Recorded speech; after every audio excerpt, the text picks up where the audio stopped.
Guys, the most frustrating thing about moving abroad was just visa. You need visa to wee wee. You need visa to just breathe. You need visa to eat. You need visa. I couldn't go on a school trip. Like, we had this school trip to Belgium. I entered the bus. I started listening to music. That's how one teacher came and said, sorry, you have to come down. We don't have visa. And we don't even have your passport. It's with the receptionist. I was like, me that wanted to flex. I'm the chocolate queen. Hello, wonderful people. Welcome back to my channel. If this is your first time here, let me give you a proper welcome. Bienvenue, namaste, merhaba, konnichiwa, bienvenuta, ekabo, sonu. Oh my god. Hi. What are we discussing today? Well, wool up, just wool up.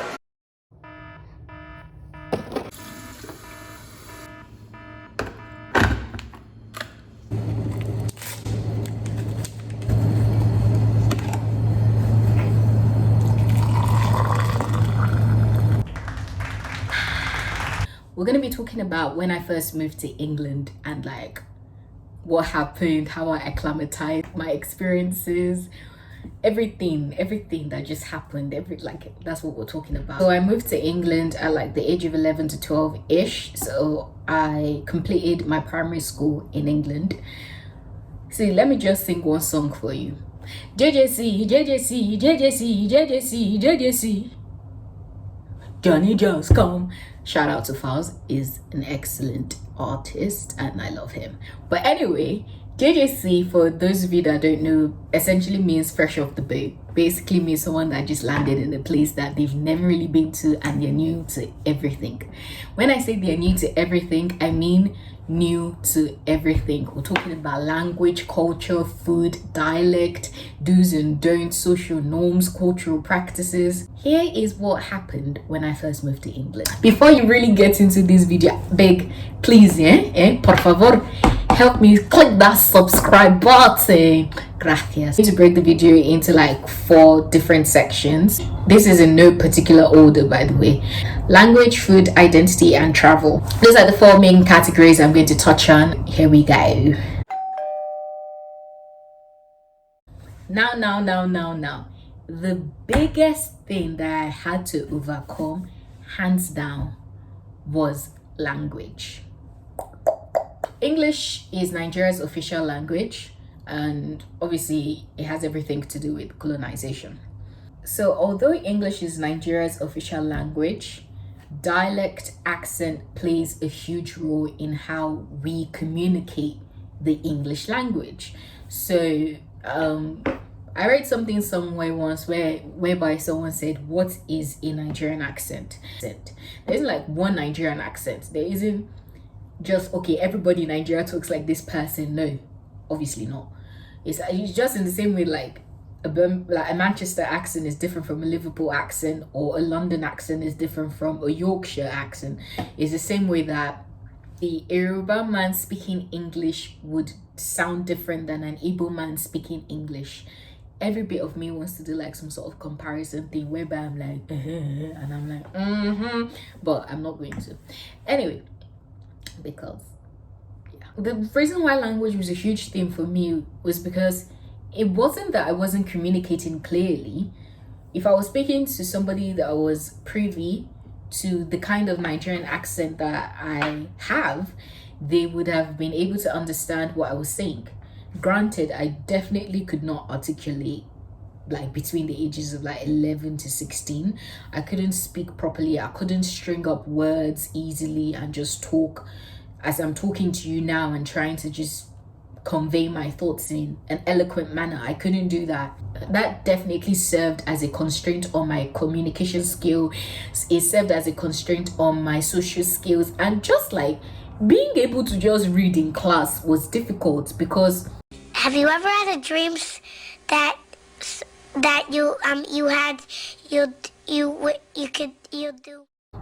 I was speaking in a dialect that wasn't popular in a British environment. So it is not their fault that they couldn't understand what I was saying. Granted, some teachers could have put in a little bit of effort to, guide, not guide me, but at least understand and be considerate, empathize that just because I'm speaking in a different dialect does not mean that I'm not speaking English properly. It just means that you probably need to, pay more attention, listen actively than just bypassing me.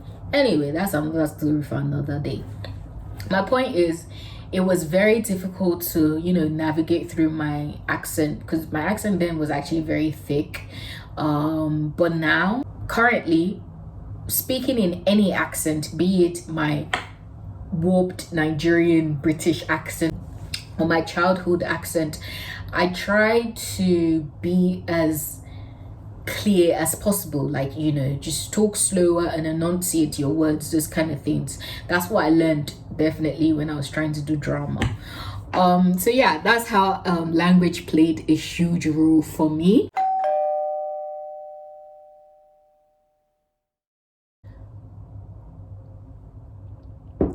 Food.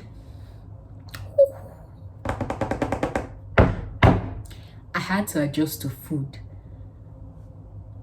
I did not know that you could cook meat like beef medium rare in Nigeria or in my own household. Though, see, in my own family, we purchase the beef, we boil the beef, we fry the beef, we put the beef in the stew. Sometimes you miss the, sometimes we don't do the whole frying part because of cholesterol, high blood pressure, all those obesity, all those kind of things.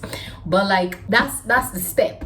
When you take a bite of the beef, you're like, this thing is fully cooked. I cannot see any pink part.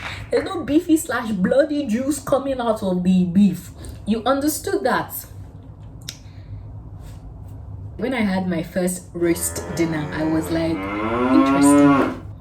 interesting. I don't want the beef. I'll just have the potatoes and carrots. And then there's this vegetable called parsnips, and I loved it because it tasted like sweet potatoes. So I just ate sweet potatoes. I just ate the parsnips, carrots, and potatoes. And they were like, no, the beef is really nice. Have it with some gravy and everything. I was like, no, I'm okay. Guys, today I eat my steak medium rare. I'm saying I eat my steak like I eat steak. I don't eat steak. Today, if I were to, ever so often indulge in a steak, I'd eat it medium rare. Talk about institutionalization. Talk about being institutionalized. No. Another food that was very huge for me that I didn't know you could eat in that way was sunny side eggs. I didn't know you could eat eggs half done. I didn't know that. I love my sunny side eggs. Guys, the most frustrating thing about moving abroad was just visa.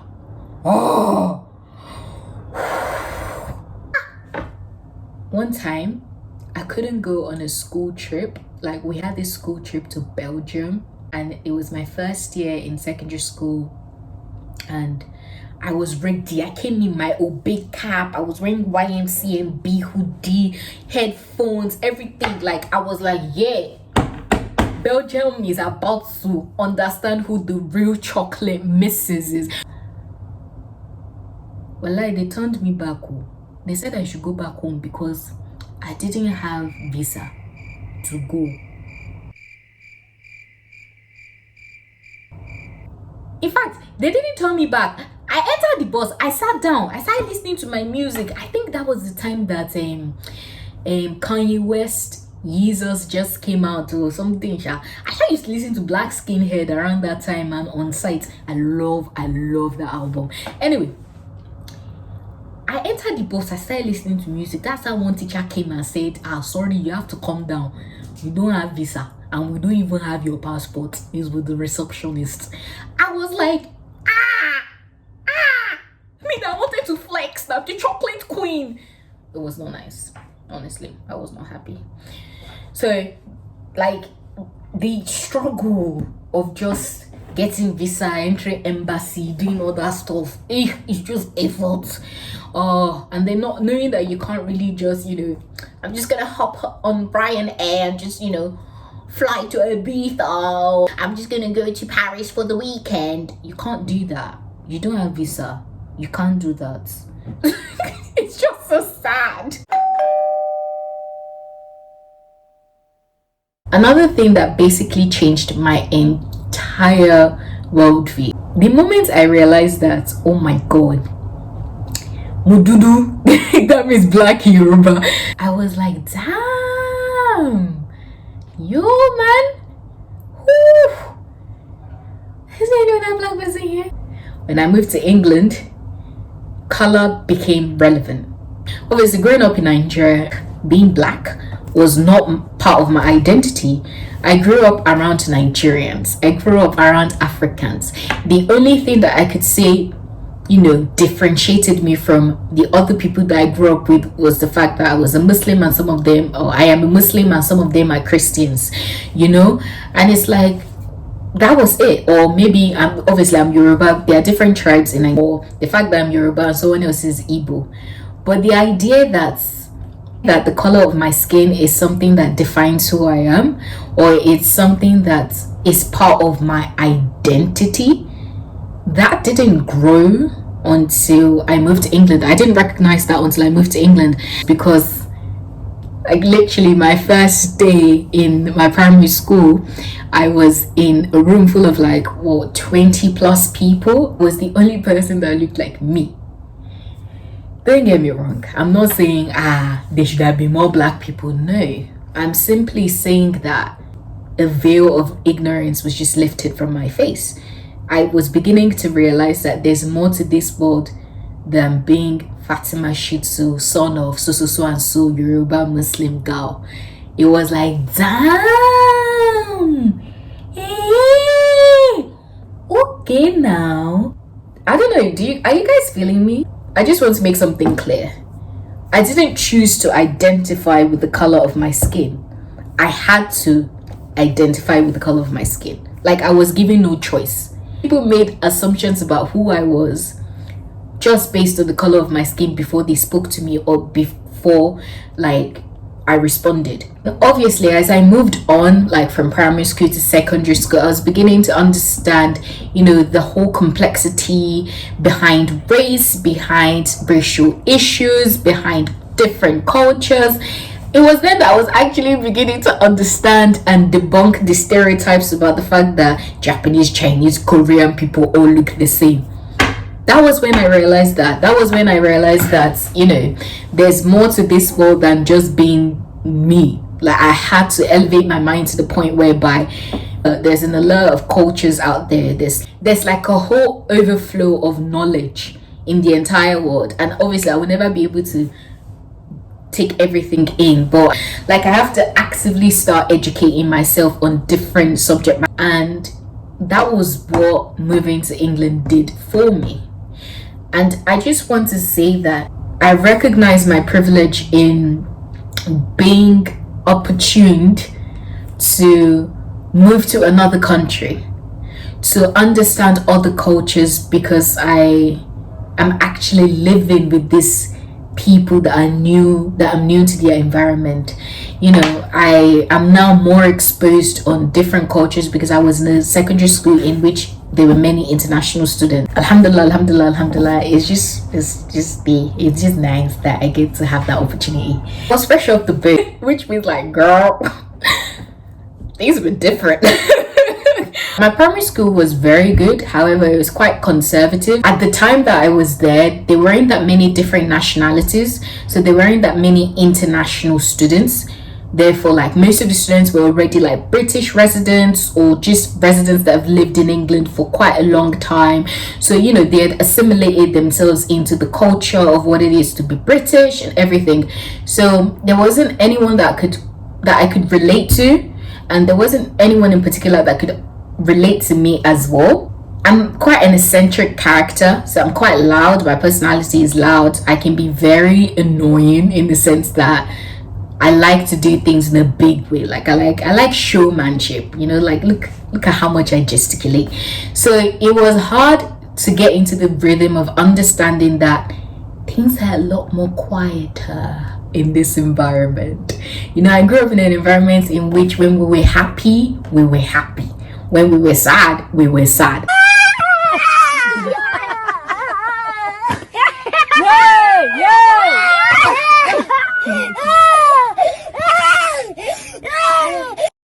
Boy, was it different. Obviously, before I say anything further, this is just my mindset. This is my perspective. This is me picking out things from my own childhood, and they're saying how I had to change certain things or compromise certain part of my characters to fit into, you know, the understanding of what it is to be a polite human in England. Obviously, just because this is how I grew up does not mean that this is how every Nigerian grew up, and it does not mean that that is how every Nigerian behaves. And the same can be said for the British people as well. Like, just because I was exposed to these particular people when I first got to England does not mean that that's how every British person is. Like, trust me, I have met some very loud British people. I am very good friends with some very loud British people, so it doesn't like there are many fishes in the sea. Everybody has different characters, you know what I'm saying? Like I always sign off, grazie, shukran, merci, gracias, eshe. Thank you for watching me. Thank you for being such a darling, for staying to the absolute end. You guys are such wonderful people. If you haven't subscribed, just click it down below, like this video if you like this video, and comment. Oh no, before I forget, guys, please don't forget to check out my blog. Thank you. How do I always get it so cold? It's because I keep talking so much.